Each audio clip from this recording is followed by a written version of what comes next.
Imali umhlaba ubuyela udlabeni umthandazi mbulo khona ekhaya. Sizobheka impilo yomuntu mbulo khona ekhaya ukuthi umuntu kumqwanga lokuthi ahlezi azigeza, afuthe, aphinde futhi ahlole mbulo okhona ekhaya. Ukuthi umuntu uphila emhlabeni, uphila phansi komthunzi welanga. Uphila lapho kunabantu khona abaningi ababona ngamehlo ahlukene ngendlela ezingafani.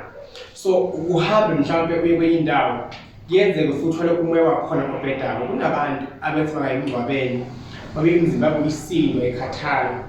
Kunomuntu uthanda ngila phakathi kwabantu abaningi umzimba wakhe akhathala bese esilwa bese uyazamula. So asifani singabantu mbulo khona ekhaya. Kunemithwalo esike sidibane nayo ezisiphila emhlabeni.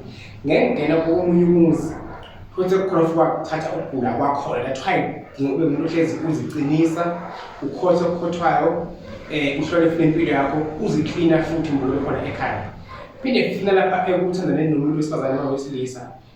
Makwenzeka yenza ucansi kanti kunathunzi thizeni ubhuti or usisi liyasala kuwo mbulo okhona ekhaya. Yes, komunye ngezinto emini komunye alizosala but abantu abafani.